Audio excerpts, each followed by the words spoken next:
Well, hello my friends, Alfredo the Rebel Turner. I'm back. And, okay, why am I so happy? Have I told you guys how great it is to belong to such a great community of woodturners? Woodturners have to be one of the best groups out there. I'll tell you why. Just this week, one of you guys, one of my followers, and also friend on Facebook, sent me a message saying, "Hal, I got some wood that is from the ancient redwoods. I forgot the official name for it. From a tree that's 2,000 to 4,000 year old that I would like you to have." And it's like, well, I'll be honest. And she showed me some pictures of that, some burls, and I am going to apologize that I don't know which wood is what. So, I mean, amazing. It costs $95 to ship me a piece of wood, so I better create something nice with this. I mean, talk about pressure when you receive a gift to start off with, but to receive a gift that you know somebody puts so much thought and care and expense to send it to you, well, that just raised the bar a little bit. Anyway, I have opened it. My excitement, well, as soon as I received it, of course, was to open it up and see what in the world was in here. And with it came a beautiful note from her. And it reads, "Mr. Furtado, thanks again for your videos and passion for turning. You're such a gift, and I'm more blessed because you share it with so many of us. Enjoy the wood. There's plenty more up here. Warmly, Danella." Danealla. Danella. Amazing. She goes by her name on Facebook on her Woodturning is DBP Woodturning. Danella, thank you so much. Now let's look inside that box and see what kind of goodies Danella sent.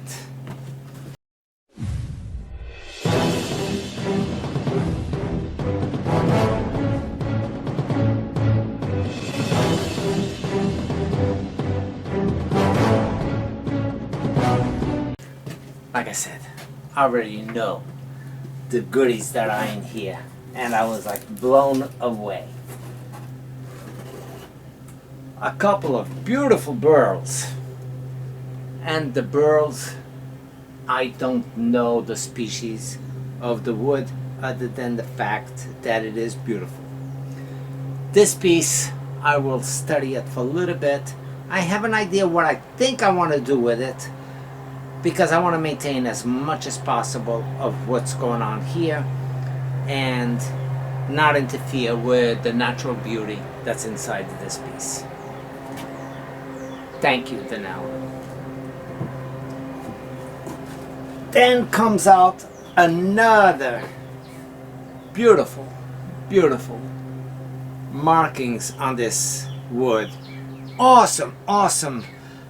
Oh, I can already imagine what comes up as I turn this and see the effect that I'm going to get with this array coming up of a beautiful burl.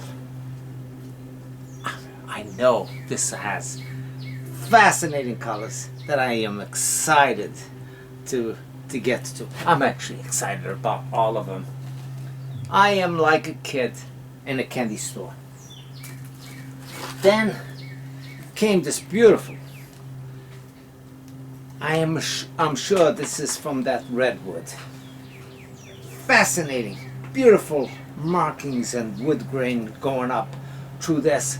I think I know what I want to make with this piece. But again, this piece is going to sit aside, as I cannot possibly turn all of it.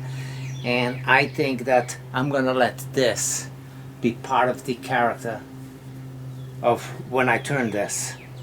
You'll have to come back for a square vase. And how long will it be? I don't know. We'll have to see. Beautiful, beautiful. If it's showing this color in a rough, I can only imagine what it will look like once it's polished up.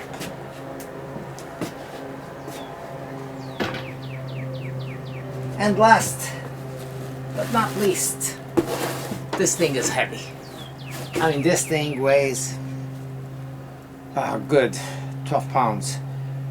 Very, very pronounced wood grains going through all of this. A lot of zigzags.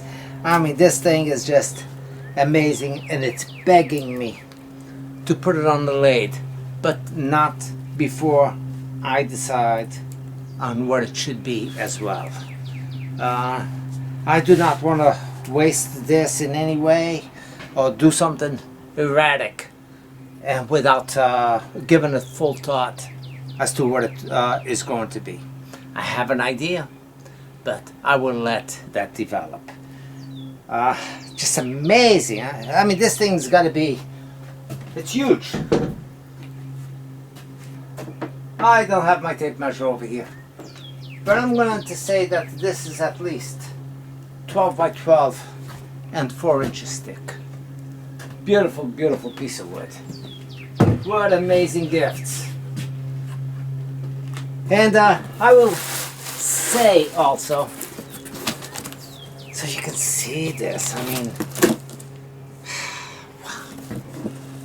Look at that label. Can you see that? $95 to ship this from California. Amazing.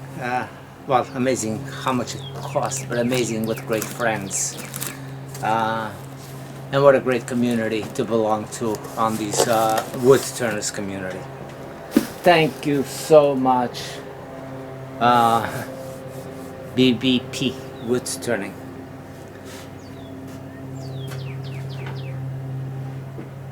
Danella. Thank you, Danella.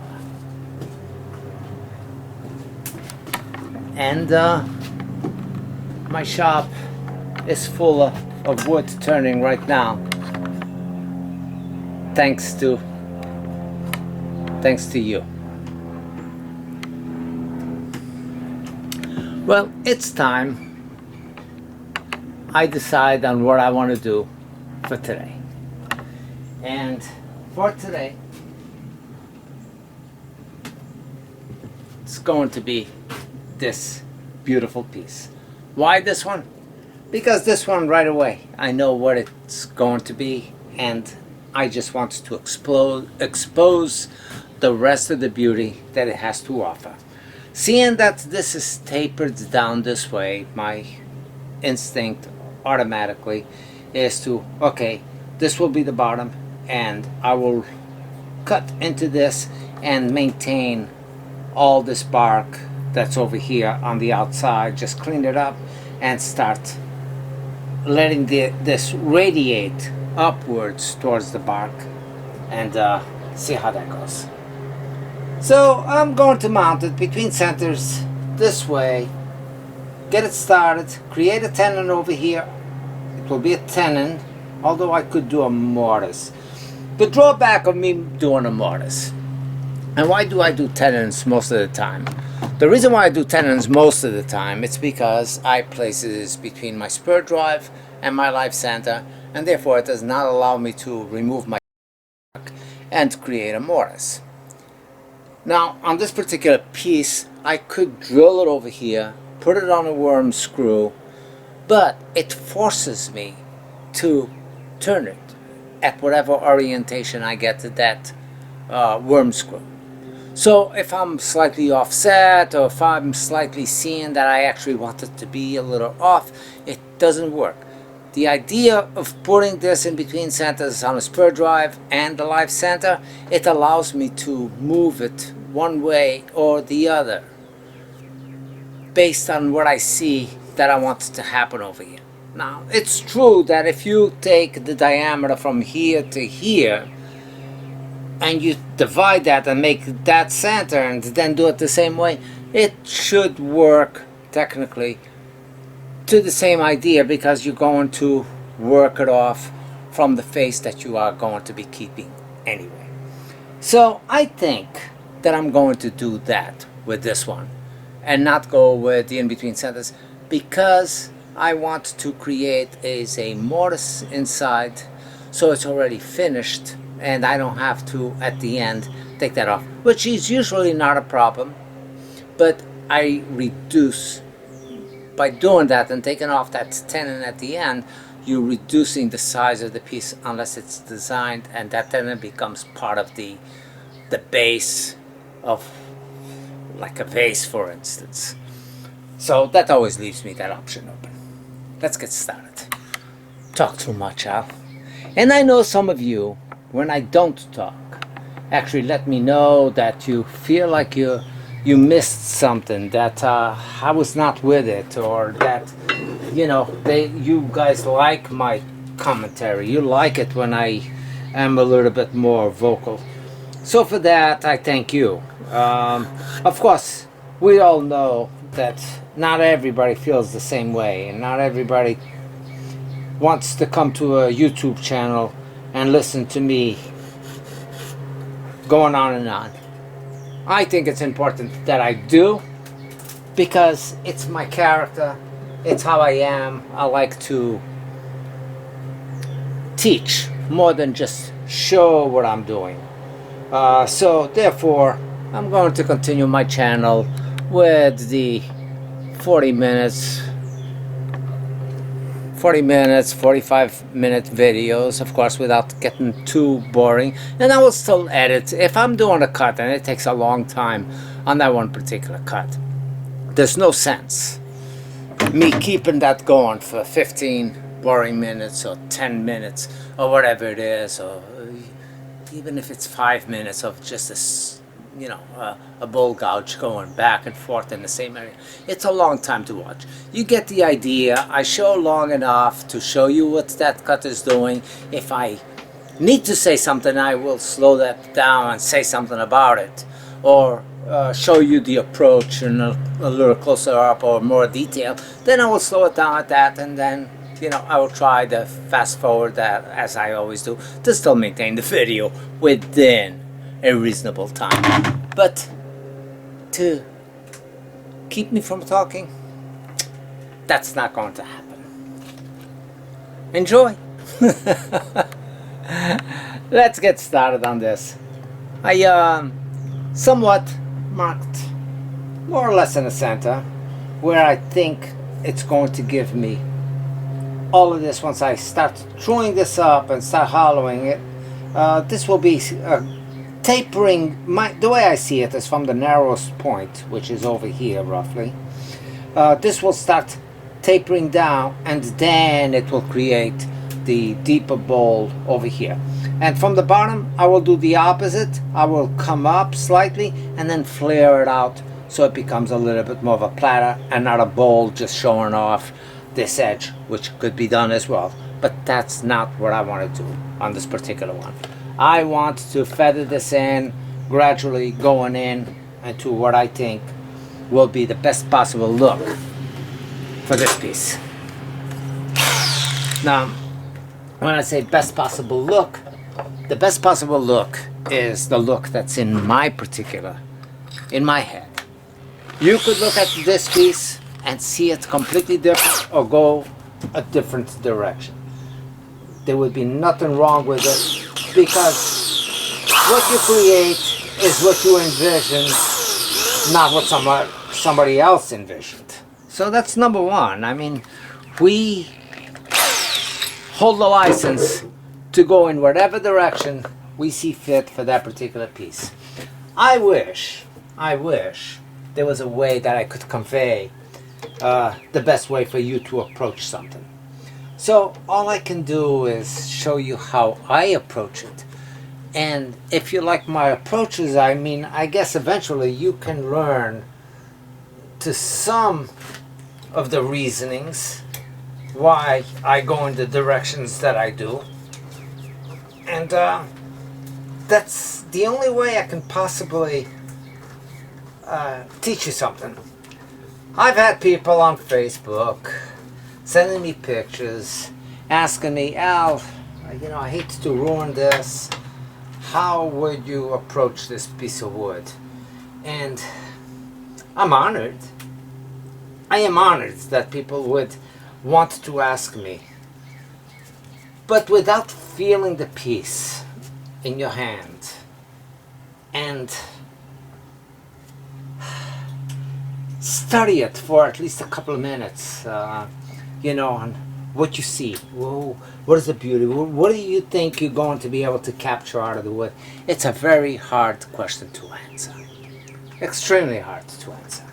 So, even though, like I said, I try to answer as well as I can, but I guarantee you that if it was in my hands, I might not give you the same advice that I am, seeing that I'm just taking it from a picture.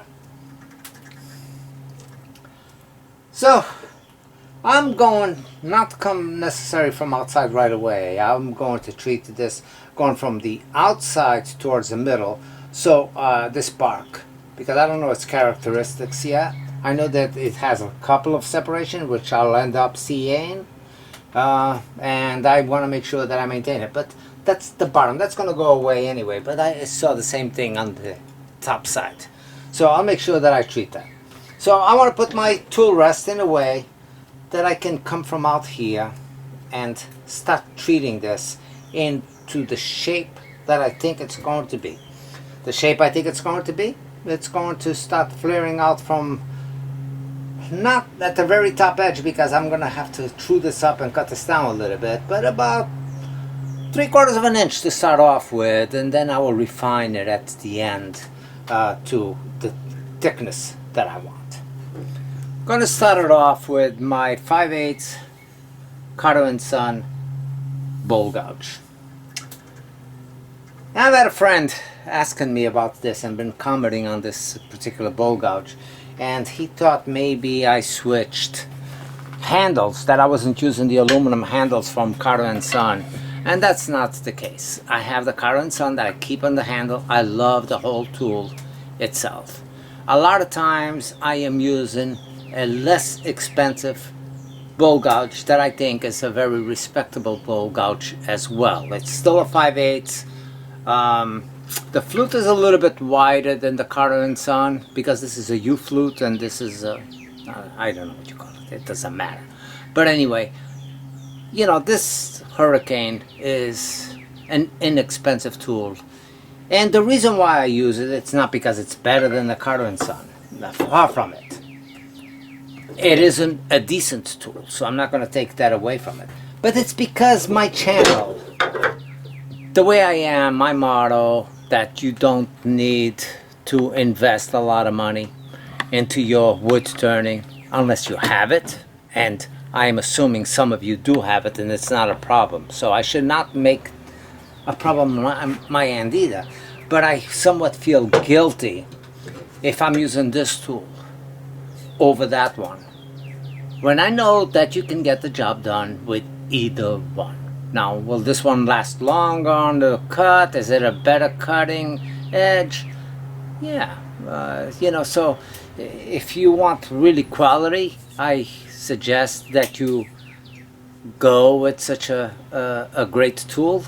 But if you're starting out and you are on a budget and you're afraid to commit to buying, you know, all quality stuff, you know, this is a respectable tool at the same time. That won't break your wallet. Now, between quality tools, Carter & Son is no more expensive than another quality tool. So, you know, quality for quality, they make a great tool at the same price range as the competitor. Personally, I love my Carter & Son. I like the feel of the handle. I like the weight of the handle. It feels well balanced when I'm approaching my work. So let's get started on speed, of course, I always start lower speed than what I know that I'm going to need. Then try to crank it up as I need it, or as I see fit for the way that the lathe is bouncing or whatever it is. Now another thing that I try to do before I'm working in the center, which I will have to at some point, but I don't have to yet, is whenever possible I put my live center in there. That way I know that it's safe, it's not going to wiggle out on my worm screw, and I will work as long as I can until I actually have to make the mortise over here, and I will take it out just for the making of the mortise. And by doing that, I can also speed it up a little bit more than I would if I didn't have it, and feel assured that it's going to stick on. That's 560 RPM.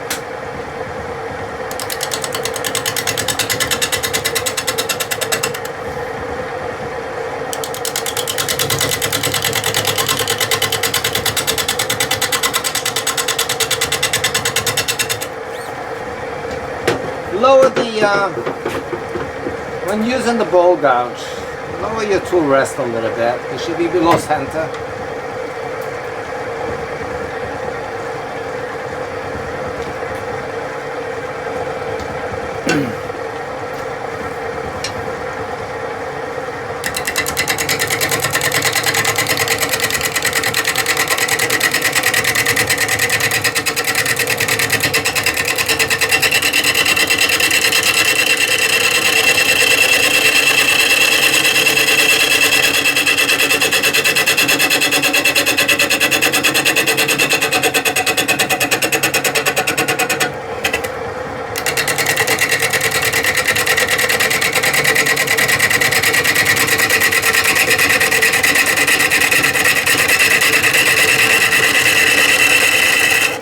Now this tool has not been sharpened in at least a month, so I'm going to give it a quick sharpening.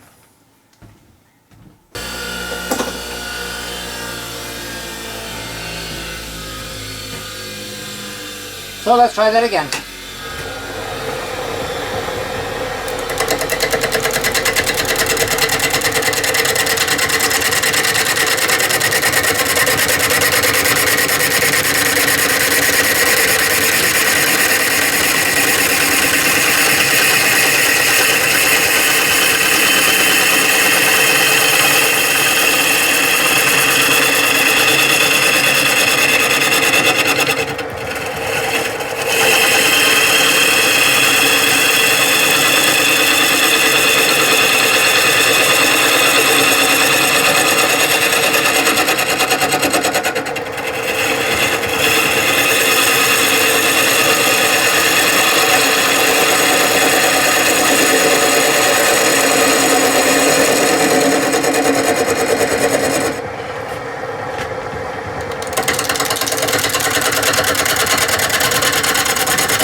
So what I'm trying to do right now is keeping the bark area very shallow until I pass all of this up, and then the turning for the bowl itself will be somewhat in the center. And that's starting to look pretty good. And I will stop it frequently to make sure that I don't come too close to the top, because I do not want to lose the design or the character that the wood has to offer. So I will sneak it up a little bit at a time over here.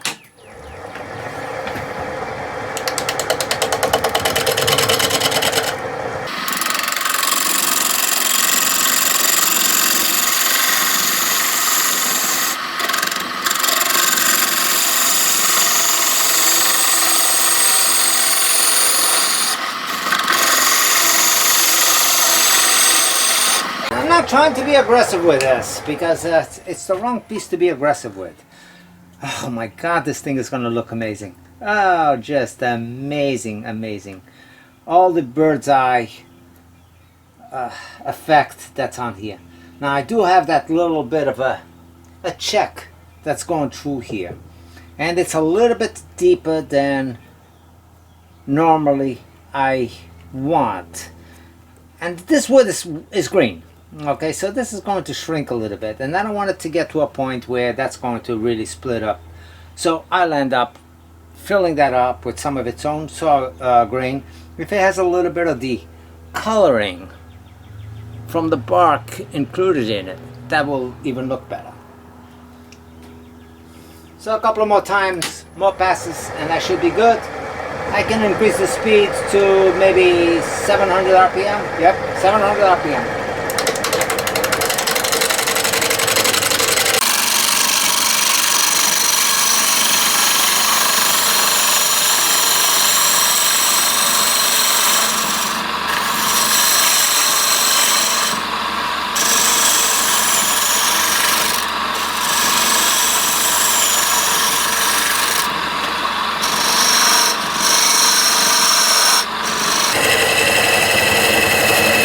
Okay, I'm actually going to make a tenon, and I'm not losing anything from the height because it's already below the lip that it's going to sit on.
Bird's eye is just beautiful.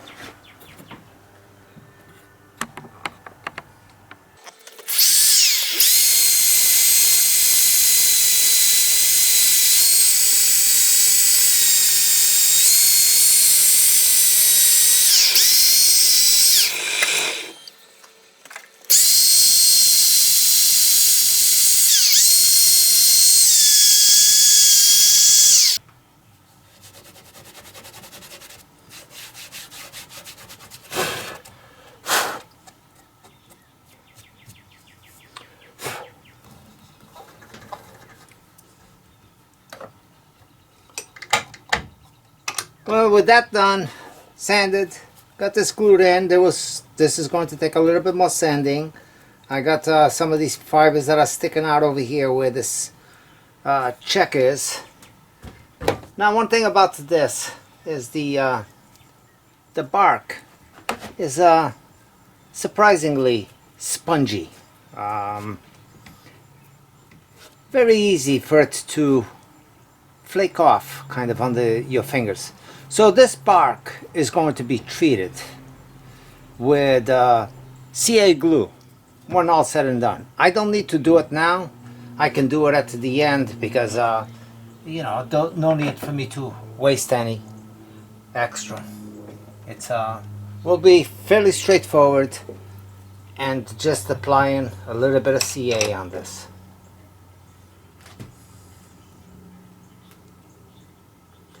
Now, generally when applying pressure on a tenon on end grain or side grain is one of the times that you have to be the most careful with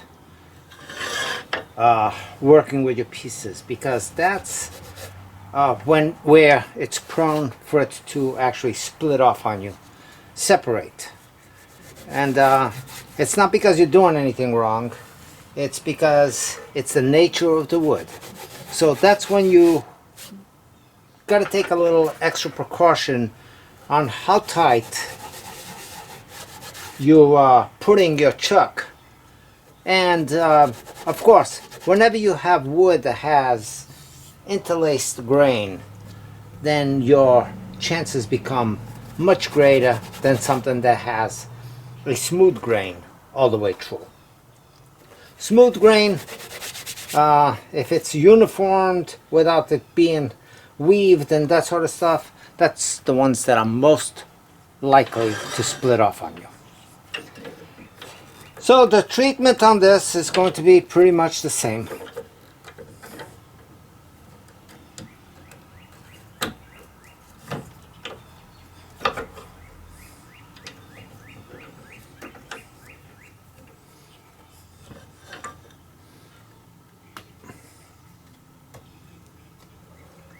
So I'm just going to barely touch this and start feathering it down slightly because it's not going to be flat out.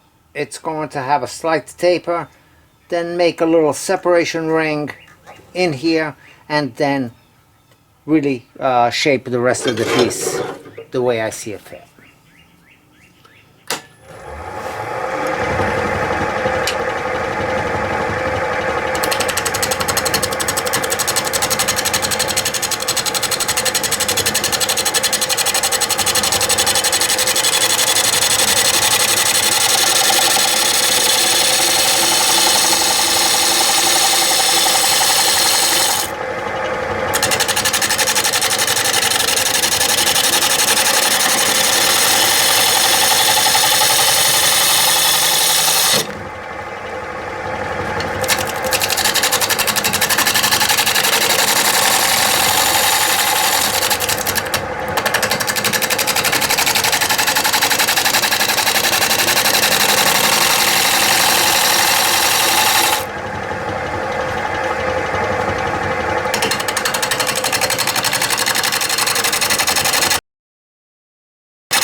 Okay, because this is a burl, and I don't get a lot of burls.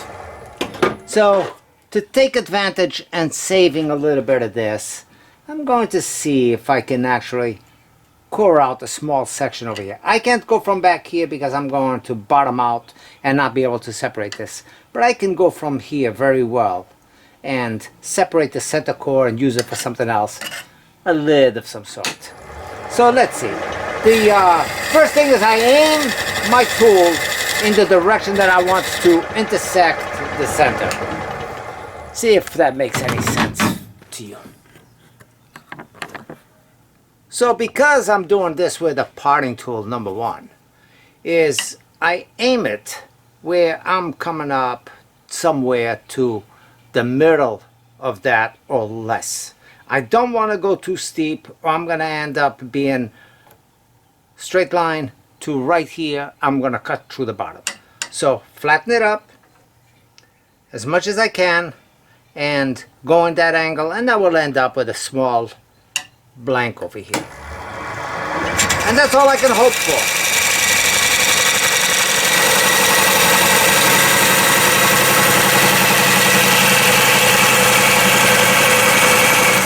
Now when you're going in here and doing this type of a cut, don't keep going all the way in. Use a double cut for width to relieve your parting tool inside. Don't lock it up in a way that it's going to put you in a bad situation where you're not going to be able to finish the job, or get hurt, or anything of that sort. You know, even though I do things that are non-traditional, but even with these non-traditional methods that I'm using, I'm always thinking safety on how am I approaching, am I okay, am I going to get a nasty catch. So I'm always thinking of that in advance, and during, of course.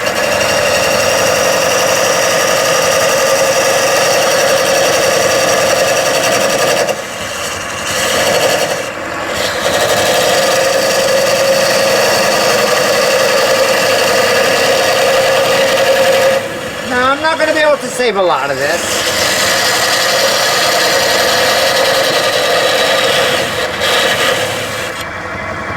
But whatever I save, I'm saving something that I did not have. I'm about to hear right now, so I gotta go a little bit deeper and see if I can make it. Don't let your tool wedge in.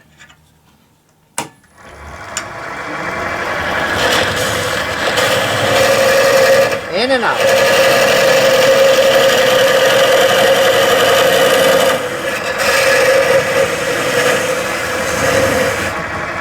And if your tool is not long enough, your skew or your potting tool, see if you got something else that will assist you.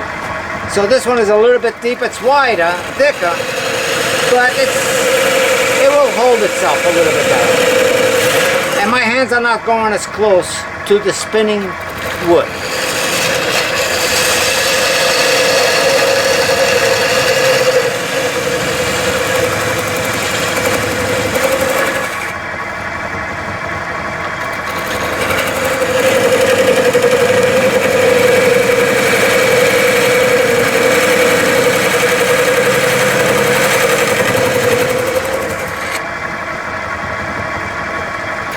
Got about 3/4 of an inch to go.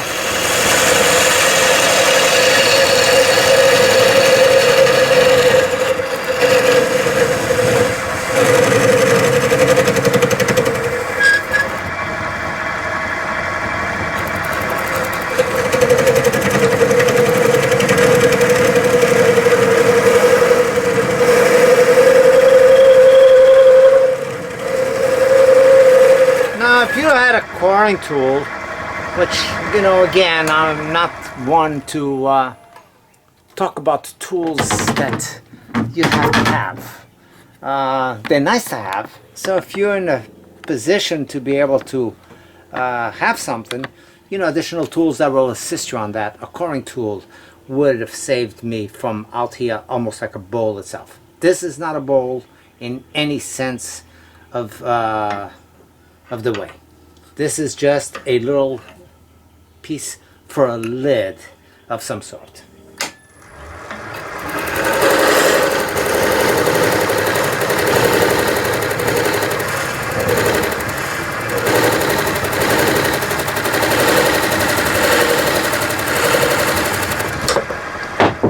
And there we go.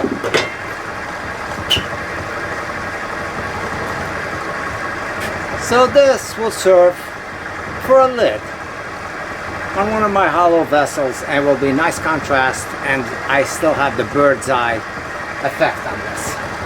So, was it worth my while? You better believe that it was. Is it going to be worth yours? It depends on what you have for wood and what your level of comfort is doing something like that.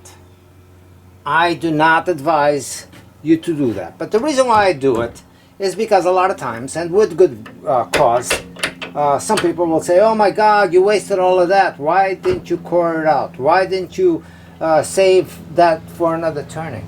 And a lot of times I can't because I don't have the tools, number one. But whenever I can save, even if it's a small piece like this, I will try it. Cannot go any deeper in the middle. Just going to bring this up to it.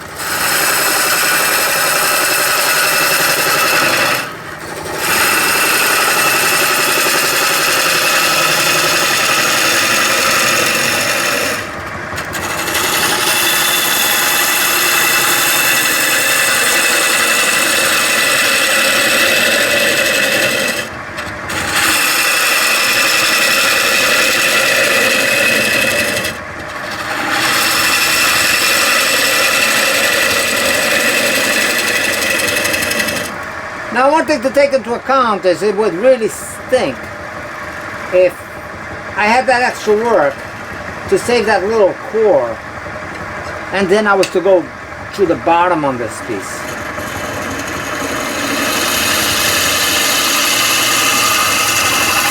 But you can always be prepared with a backup. So what would happen if I went through the bottom of this? I would have put another base on the bottom of it. A decorative piece contrasting to the color.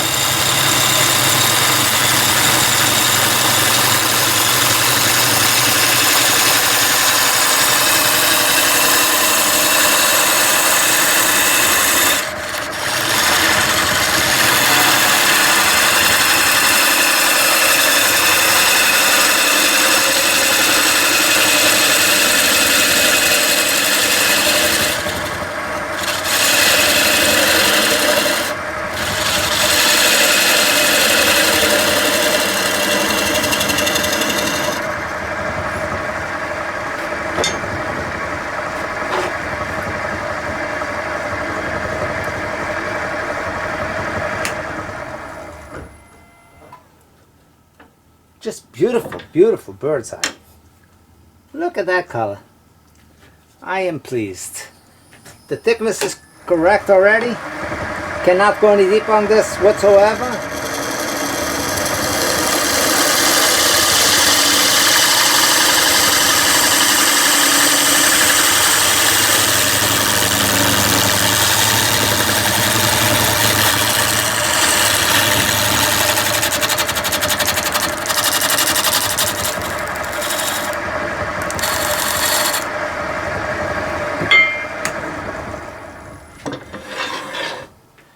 That's it. And now I got this big check, which is the back side of that area that I just put CA glue on the back end. Gonna close that up. And actually it has a little bit of checking going through different spots on this, which is quite okay with me. I am not trying to disguise that checking or trying to make it invisible. I am just trying to somewhat make it where it doesn't look like it was cover-up of any sort, but definitely a respectable finish for what it had.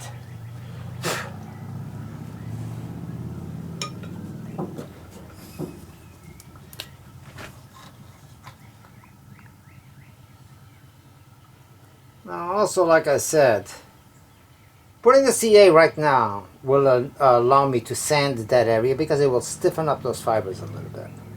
So I'm going to put it a little bit on these checks that really don't fit anything, but either way they are checks. And seeing that this is wet, I want to make sure that this does not go anywhere. I don't mind if it moves a little bit. That's different from it looking like no thought was given to it or you didn't care. And that's never the case.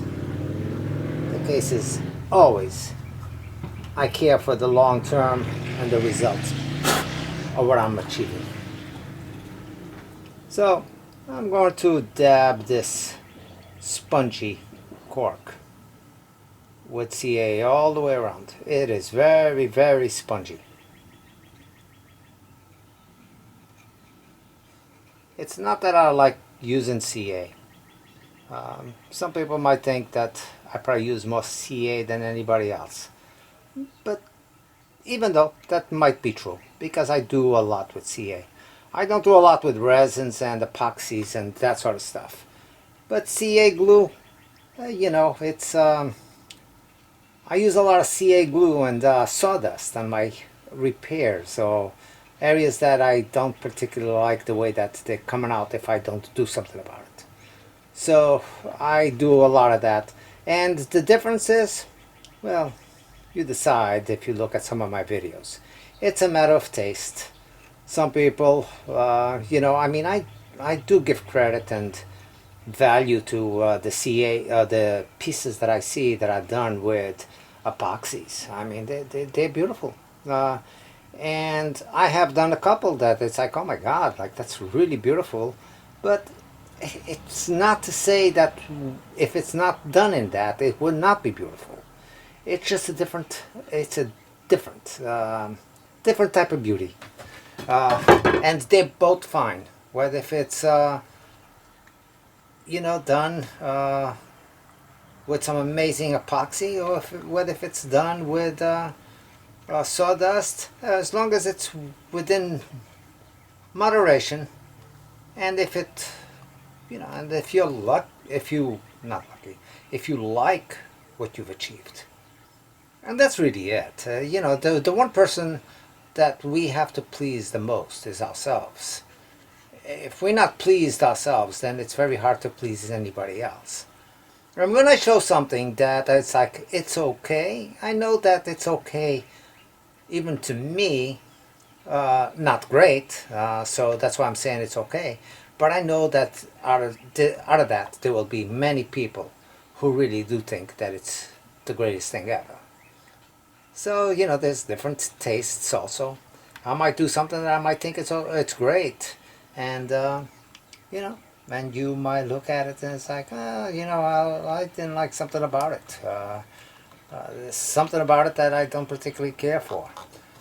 And that's what makes us human, and that's what makes us different from each other. The world would be very boring if everybody had the same taste.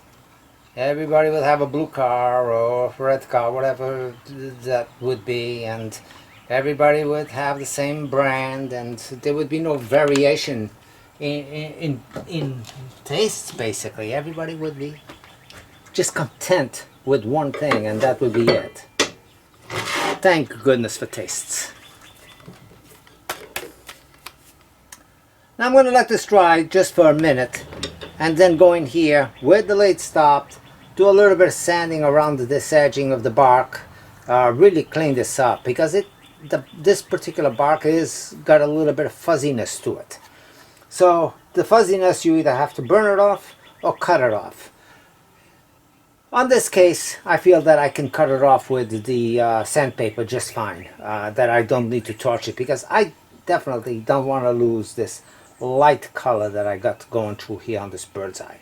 I want to maintain as much of that look as possible, even though the color, if it touched a little bit, these spots would still show up, different rings, different ways. Love this red over here, spiraling up. I expected to see a little bit more of the spiral coming up all the way around, seeing I could see it on the outside. But still, I am quite happy with this. Extremely happy with this.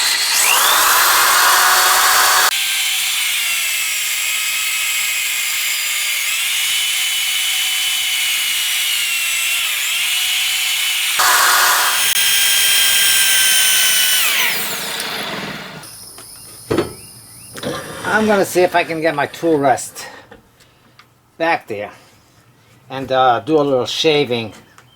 Get rid of some of this, some of these CA spots that you see there.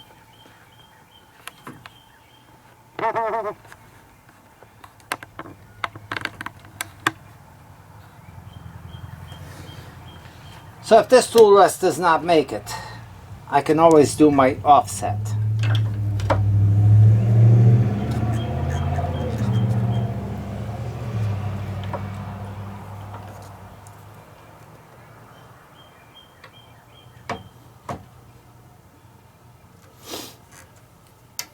But this one does.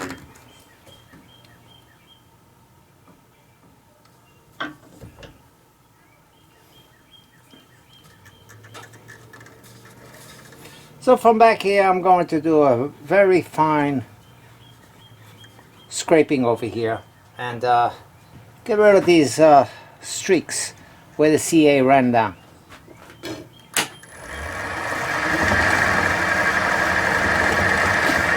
And I can shake that bark slightly.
There we go. That looks better. The bark is a little bit thinner in all the areas.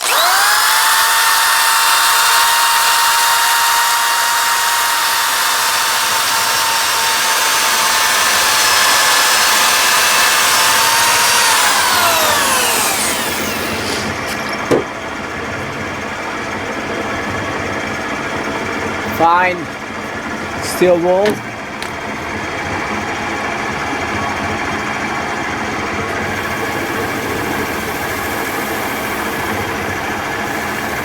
Go in both directions with this.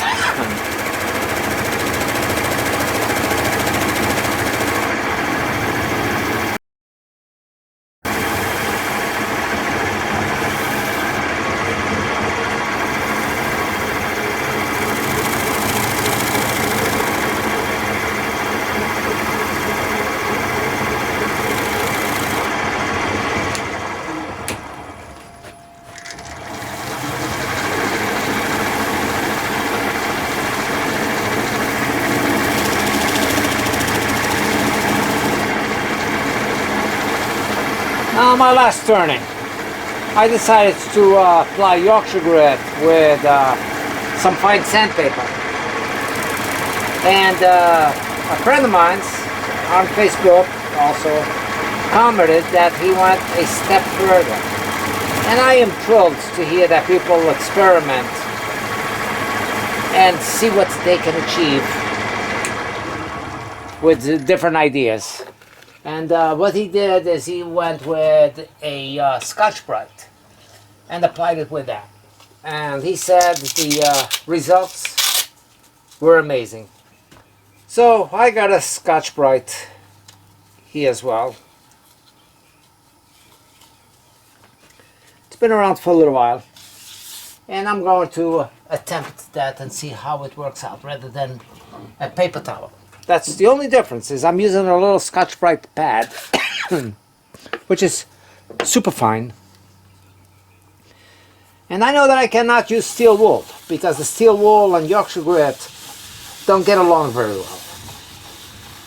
I mean, you can use it to your advantage if that's what you're looking for, but if you apply Yorkshire grit with steel wool, it hazes a black hue on the top of the piece. That actually can be somewhat rubbed off if you so want to, but it ebonizes, I guess, the wood a little bit. And in some cases, like I said, I do it to my advantage, and I let that reaction take place because I'm looking for that.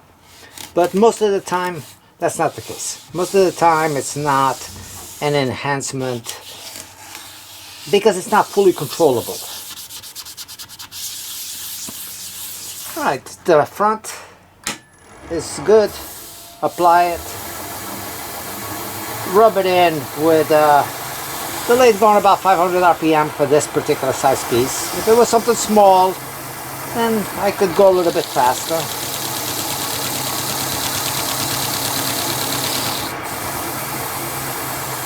And as I start seeing it dissipate, the Yorkshire grit kind of disappear, and not hearing the grittiness on it basically, then I'll speed it up and I'll let it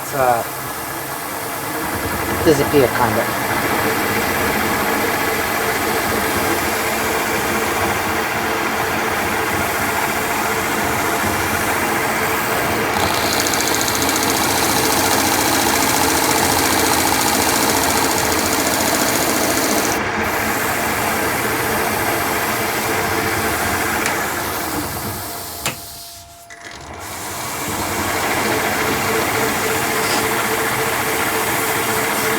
Now the only difference between this and paper towel really is that, number one, it doesn't disintegrate under my fingers and starts tearing up.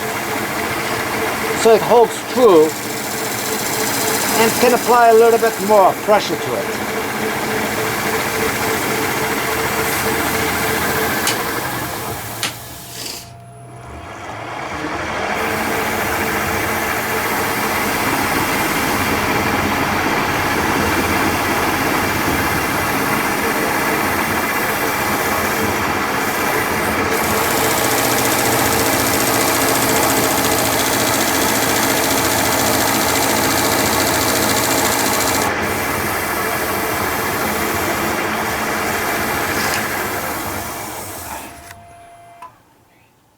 think that looks pretty good. Alright, on this case, because that's non-absorbent, so none of it disappears, I'm just gonna do a wipe down on it with the usual paper towel, and maybe even give it a spin.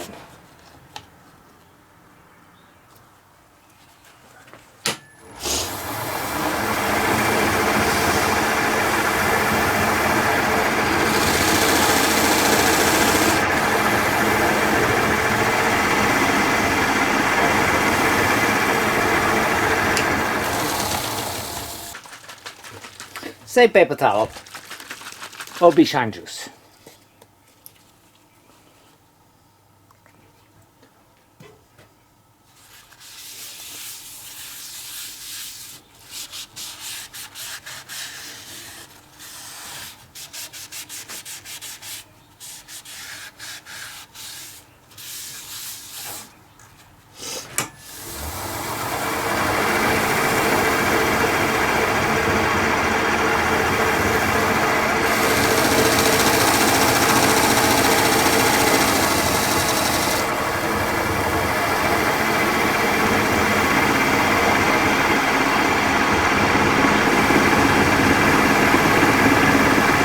Speed is 1000 RPM on this.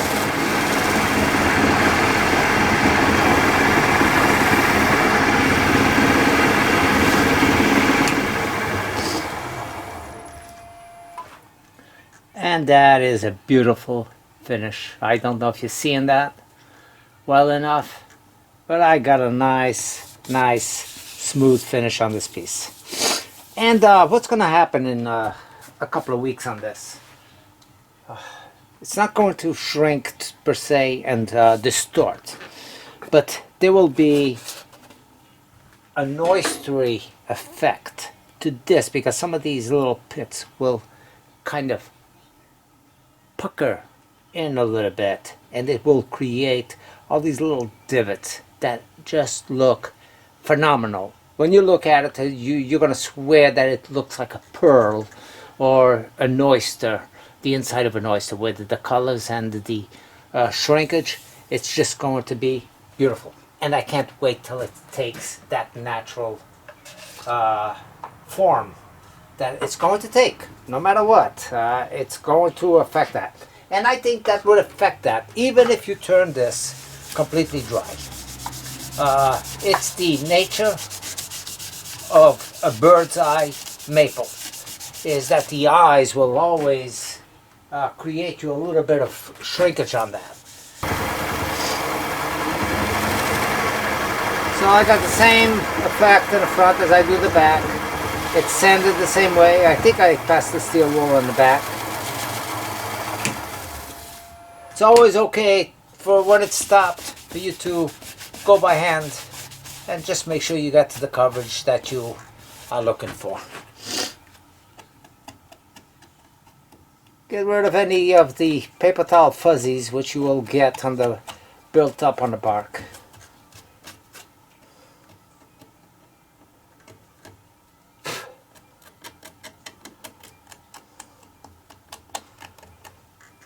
I like dabbing.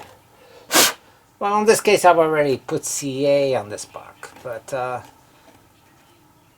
applying a little bit of this to the bark itself and let it soak in gives a nice effect as well. It's not going to affect the rest of your piece. It will just soak this oil and shellac, which is the base of this. The alcohol will of course disintegrate, and all you'll be left over with will be shellac on there and boiled linseed oil.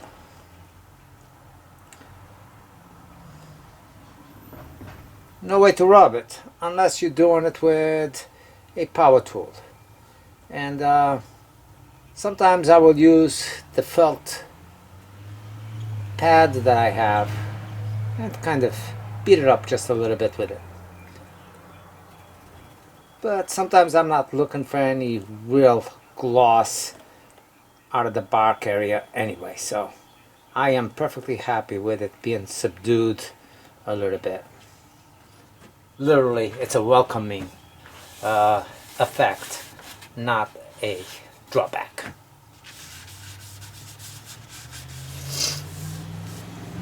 Oh my God, this is beautiful.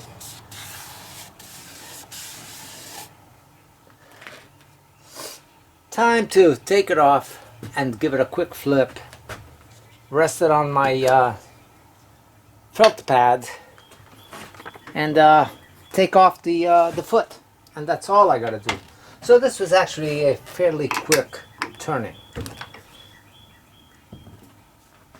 I didn't keep track on time when I came in here, but I'm thinking that I might have been actually turning this piece till now, from the beginning, for about an hour.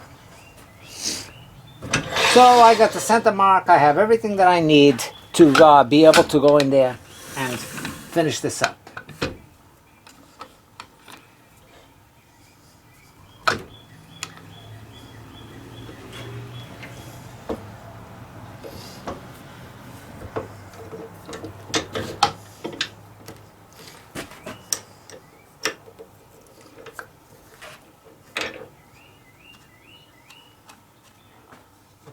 It's not the time to go in here now and get any type of a speed on this, but it's always centered, always centered.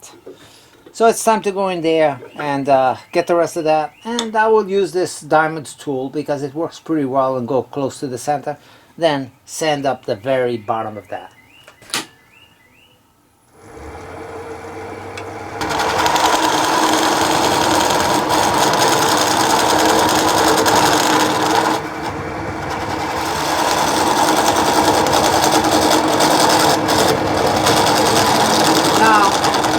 Doing this the way I did it was a choice that I made. I could have very well put a mortise on this and finished it up before even flipping it. That way I wouldn't have to do this. But it's a method that I use and I feel comfortable with. And that's the whole thing. Use whatever methods you feel comfortable with, and not necessarily how somebody else is doing it. And eventually you find your own way that is different from the other people's methods. You find what works for you and what you feel comfortable with.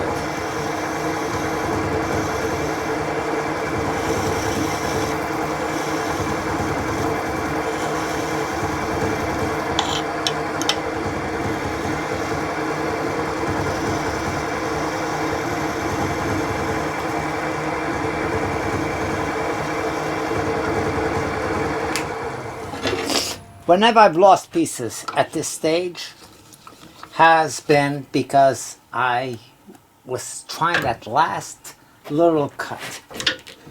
Don't be tempted to go down to the bottom when it's easy enough for you to pass a sanding disc on that and get rid of it.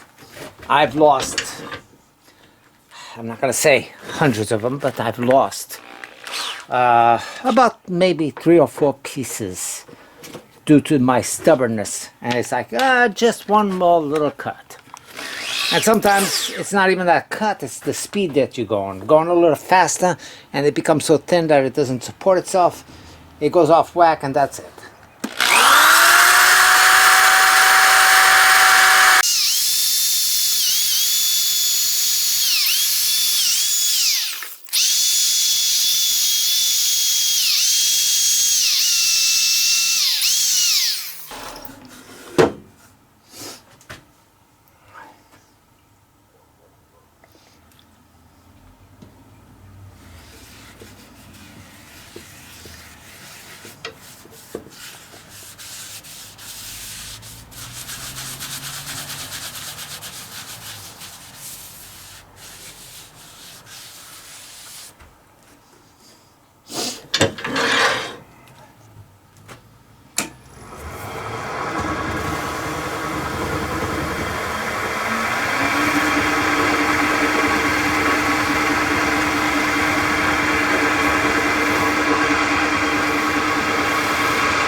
Here it is, a little quick on the turning, considering, but one of the pieces that was sent by Danella, out of California, way up north California. She said right on the borderline of Oregon. She sent it to me yesterday morning and it arrived here today, and it's already turned. The pattern looks really nice. Do I love this bird's eye and this red in the middle? Yeah, but really, really what attracts me is this bird's eye with this little bit of, I don't know if you can see that, but that little white flaming that comes around all the way the perimeter. That's, to me, is the real beauty. And same thing on the bottom. It's this outside edge just before the bark that really attracts me. Now, a lot of checking that was going through this all the way along the outer edge and the bark edge. And here's one good sized check that was in there from the beginning, and it's filled with CA and some sawdust from the wood itself. It just adds a little bit of character. I think the wows come out of the imperfections that the wood offered you. Thanks for watching. We'll see you again.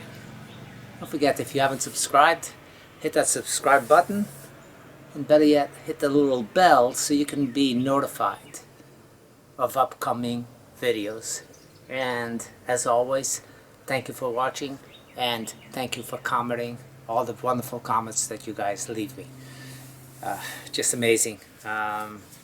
Again, never thought my channel will grow to the point that it's at. It's just amazing. It still amazes me. But let's keep it going, because the more subscribers I get, the better it helps on my channel.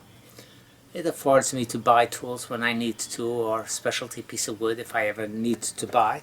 Not that I've needed to buy wood, because most people give me beautiful gifts like this.